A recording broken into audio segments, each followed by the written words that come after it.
Salut tout le monde et bienvenue sur cette nouvelle vidéo. Aujourd'hui j'ai envie de tester avec vous l'autonomie du Onewheel GT parce qu'il faut savoir qu'elle est annoncée entre 32 et 52 km, mais globalement moi je fais rarement au-delà de 30 voire 40 km maximum. Je voulais savoir si jamais je réunis quelques petites conditions, est-ce qu'on peut réussir à atteindre l'autonomie qu'ils ont annoncée. Du coup faut savoir qu'aujourd'hui avec tout mon équipement, avec mon sac, je pèse 72 kg. J'ai mis la pression du pneu à 4 bars, c'est le maximum que le pneu peut supporter. Je n'ai jamais fait ça de ma vie, mais normalement lorsqu'on met plus de pression, on est censé avoir moins d'accroche sur la route et du coup moins de perte de kilowattheure en fait. Il faut aussi savoir que habituellement j'adore rouler avec des modes très sportifs, mais aujourd'hui je vais me limiter au mode ROM, un peu comme un mode éco, et j'essaierai de maintenir une vitesse aux alentours de 20 à 25 km/h. Et sinon concernant l'application, j'ai aussi coupé les LED parce que je me suis dit il n'y a pas de petites économies comme on dit. Là j'ai une batterie qui est à 100%. Pour l'instant j'ai pas encore roulé, donc je vais prendre la caméra, mon micro, mon téléphone, mon Onewheel et tout ce qu'il faut. On va partir et on va voir ce que ça donne aujourd'hui. J'ai même pas fait 10 mètres. Ma première impression c'est que le pneu est du coup très dur, ça fait vraiment trop bizarre. Je ressens beaucoup les imperfections de la route, ça fait beaucoup moins suspension que quand je suis basse pression, et en plus le pneu ayant un profil très arrondi, je le ressens d'autant plus. Je vous avoue que là honnêtement à 4 bars je suis absolument pas du tout serein. J'ai l'impression que c'est pas mon Onewheel que j'ai entre les jambes. Wow. Et ça tangue de gauche à droite. J'ai pas l'habitude de rouler avec une telle pression, c'est vraiment très étrange. J'ai l'impression que c'est la première fois de ma vie que je monte sur un Onewheel. Je suis en recherche constante d'équilibre, c'est trop bizarre. Quelque chose que j'ai oublié de vous dire tout à l'heure dans l'intro également, c'est que je vous ai parlé donc de la pression des pneus, du mode éco et de la vitesse que j'adapte, mais un autre ingrédient également pour réussir tout ça. Pardon, attention, c'est une piste cyclable et pas pour les piétons, merci. Je disais un autre voilà, ça m'a complètement coupé dans tout ce que j'étais en train de dire, je sais plus ce que j'avais à dire. Un autre paramètre à prendre en compte dont je ne vous ai pas parlé, c'est le terrain sur lequel je vais rouler. Comme vous pouvez le voir là, je me suis mis sur une petite partie bitumée. Ça va être beaucoup moins énergivore que quand on est sur du terrain off-road comme j'ai l'habitude de le faire. Et je vais avoir que très peu de dénivelé. Là, c'est soit je choisis de rester sur un relief bitumé, et auquel cas je vais atterrir sur un terrain très vallonné. Et je pense que ça va bien niquer mon autonomie. Je pense que le plus judicieux pour le coup est de prendre cette petite portion là avec un petit peu de terre et de cailloux, mais qui par contre va être totalement plate, et je pense que ça va être ici que je vais perdre le moins d'autonomie. Autre chose dont il faut que je vous parle, c'est la nouvelle mise à jour. En fait maintenant on a l'affichage normal quand on est à l'arrêt, et dès l'instant que l'on va accélérer légèrement au-dessus des 5 à 7 km/h, on va avoir l'affichage zoomé de la vitesse à laquelle on roule ainsi que la puissance que l'on va utiliser et toutes les autres infos de type batterie, autonomie, pourcentage. Je n'avais pas entendu parler de cette mise à jour là, mais c'est quelque chose de cool. Putain, ça tape le cul là, du coup habituellement je suis à 2 bars et du coup ça absorbe ce genre de petits cailloux, et là du coup le fait d'être surgonflé à 4 bars c'est très désagréable et très inconfortable ce genre de terrain. Étant donné que je roule tout doucement, ça va me laisser le temps de boire ma petite boisson énergisante. C'est la boisson énergisante de chez Lidl, oui, parce que je suis pauvre. Ah putain, je vais finir dans l'eau. Et je peux vous dire qu'aujourd'hui je vais en avoir besoin, parce que si je veux tester l'autonomie maximum de la batterie du Onewheel, regardez, j'ai redémarré la caméra juste pour vous montrer la beauté de ce canal que vous avez déjà vu plein de fois sur plein de mes vidéos. Là j'ai pris le côté ouest, la dernière fois j'avais pris le côté est. Vraiment je ne me lasserai jamais de ce chemin, tellement il est joli, tellement il est diversifié au niveau des paysages. Le seul inconvénient c'est qu'il y a toujours beaucoup d'humidité, et du coup il y a souvent des grosses flaques d'eau comme ça, et franchement au bout d'un moment, même en plein été quand il fait beau, c'est chiant de devoir toujours se taper des grosses flaques d'eau dégueulasses. Je vais remonter juste ce petit escalier pour pouvoir me remettre sur une partie bitumée pour essayer d'économiser au maximum mon énergie. Où est-ce que je suis? Je vous avoue, je suis un peu perdu parce que d'habitude je prends la partie bitumée vallonnée, et là du coup je ne me repère pas. Si, ok, je vois où je suis. Je viens de dépasser le parc de Sevran. Du coup, c'est-à-dire qu'à partir de là tout de suite maintenant, je suis sur une partie que je n'ai jamais ridé en Onewheel. Donc là c'est la découverte totale pour moi. Attention, on va essayer de mettre un panier. Et voilà, nickel, sans s'arrêter. Je suis arrivé à l'écluse de Sevran, ce qui veut dire que j'ai quitté mon département de départ qui était le 77 pour arriver dans le 93. Et regardez comment ça roule bien ici. Un joli bitume bien lisse. C'est vraiment trop cool. Ça roule trop bien, ça fait plaisir. J'ai l'impression que je commence enfin à m'habituer à ce profil de pneus très rond et très gonflé. Alors je vous avoue qu'il y a encore des moments où je ressens beaucoup d'inconfort. Je pense que l'inconfort, je vais surtout le ressentir au bout de 50 km si j'arrive à les parcourir. parce que vu comment ça me tape dans les talons, pour le moment ça se passe globalement bien, mais c'est vrai que le feeling est quand même très particulier. À la fin de la balade, la première chose que je vais faire en même temps que de recharger le One Wheel, ça va être de baisser la pression pour regagner en confort, en adhérence, en motricité au niveau de la route. Ah putain, mais ils sont cons, pourquoi ils foutent des putains de ralentisseurs sur une piste cyclable? Avec mes 4 barres de pression sous le pneu, j'ai cru que j'allais tomber. Parce que habituellement, quand le pneu il est mou, bah forcément, comment dire, une petite surépaisseur comme ça, et bah c'est absorbé par, on va dire comment, la suspension naturelle du pneu et de la gomme. Mais alors là, je suis arrivé avec un pneu qui est gonflé comme du béton, ça a rebondi dessus, j'ai vraiment cru que j'allais finir par terre. Ce que je voulais vous dire, c'était regarder un petit peu le plaisir. Et c'est pour ça que j'aime le One Wheel, c'est pour ça que j'aime rouler avec cet engin que je trouve complètement extraordinaire. C'est de pouvoir découvrir des chemins qui sont parfois à seulement quelques dizaines de kilomètres de chez toi, qui sont super sympas à rouler avec de très jolis paysages. C'est vraiment un bonheur. Je viens de descendre en dessous les 75% de batterie et sachant que j'ai déjà dépassé les 15 km, j'ai envie de dire que là, ça a l'air encourageant. Franchement, si ça continue de rouler comme ça, j'ai espoir de pouvoir dépasser les 52 km. Je vais pas non plus être trop optimiste. On verra bien ce que ça va donner par la suite. Beaucoup de cyclistes aujourd'hui, donc de toute façon, faut faire attention à ne pas rouler trop vite. Dans les deux sens, en direction Paris ou en revenant de Paris, il y a beaucoup de monde qui emprunte la piste cyclable. Ça sent l'été, ça fait vraiment trop plaisir. Taper le cul avec les 4 barres, waouh, hey, il est fou le pigeon. Je ne sais absolument pas du tout où je suis. Ce que je sais, c'est que en tout cas, c'est très sympathique comme piste cyclable. Allez, je vous laisse profiter de quelques petits plans.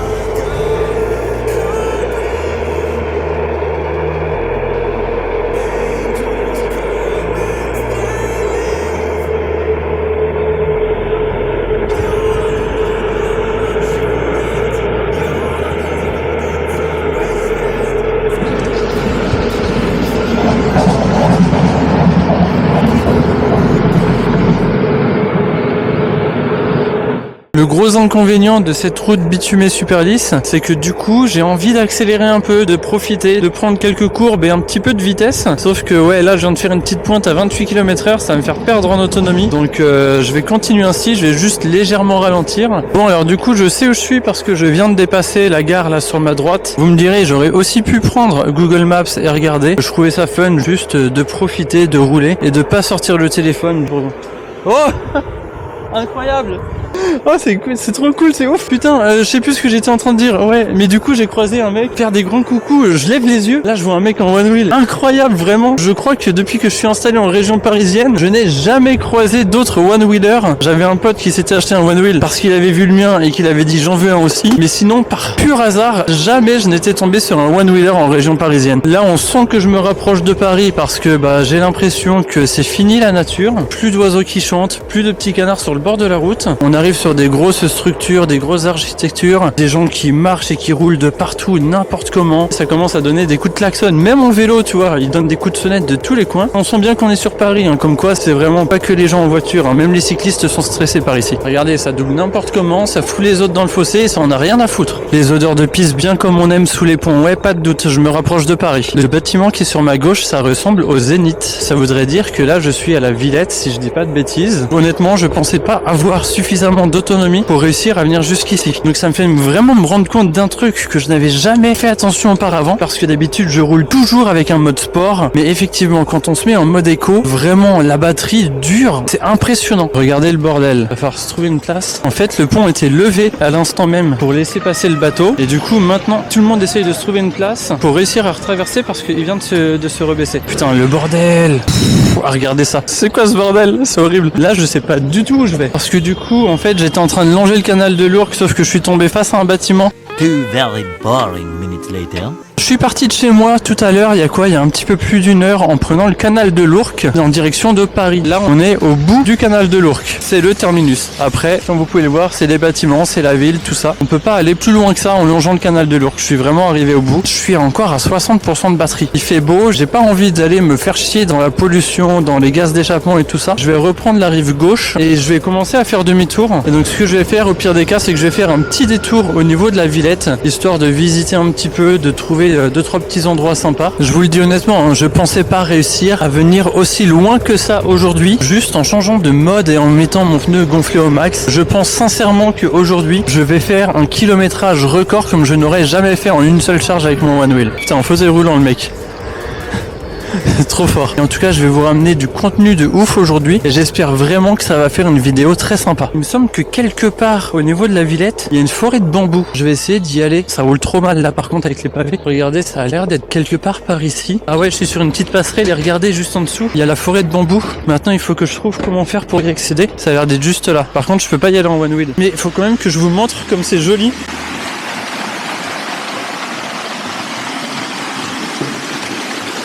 Regardez là, c'est le petit moment ASMR.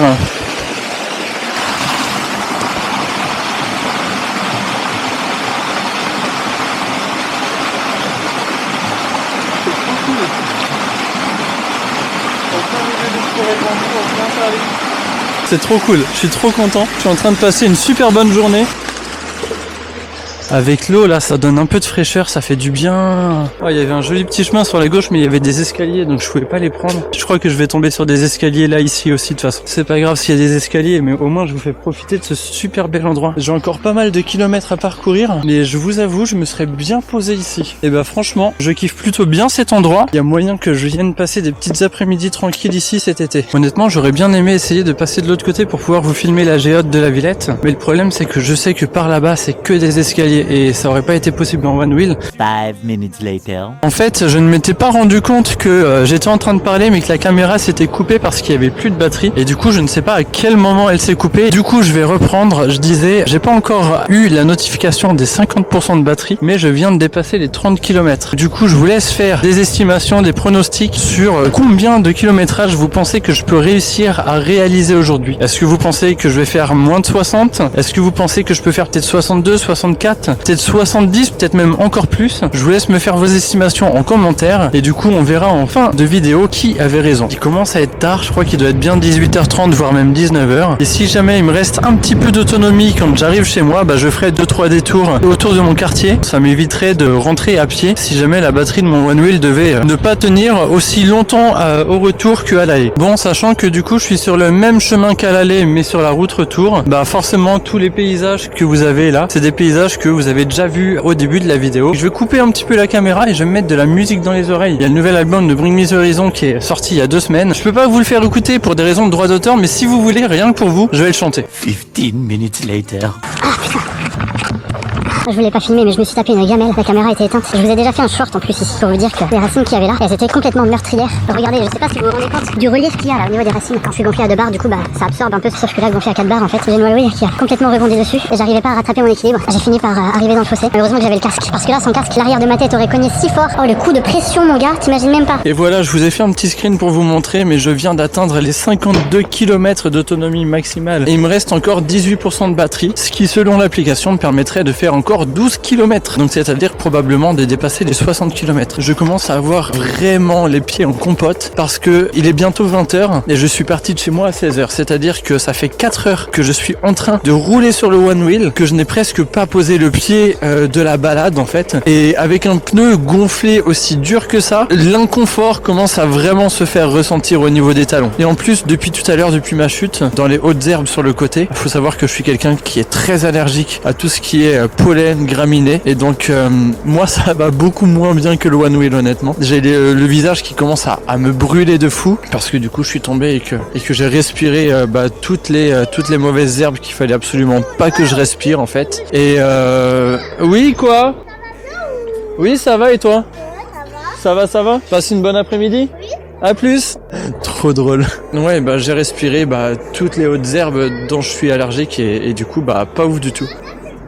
C'est une caméra? Merci. Thousands of tears later. Est-ce que vous entendez ça? C'est la fin là, c'est la fin de la batterie. La LED bar là, elle est rouge. Là, je suis à 4% de batterie. Je suis à 60,5 km. Le téléphone, 7% de batterie. Moi-même, 3% de batterie. 2 petites secondes, faut que je reprenne mes esprits là. Et voilà, on a réussi le défi qui de base était de dépasser les 52 km annoncés par le constructeur. On a réussi à les dépasser. Presque une bonne dizaine de kilomètres quand même, parce que du coup, je suis arrivé à 60,5 km. Je vais vous descendre un peu plus à ma hauteur et c'est comme ça que je vais conclure la vidéo. 4% de batterie et 60,5 km parcourus en presque 5 heures sur un one wheel avec un pneu gonflé à 4 barres. J'ai les talons explosés. Je suis fatigué, j'en peux plus. J'espère que la vidéo vous aura plu et je vous dis à très bientôt. Allez, salut!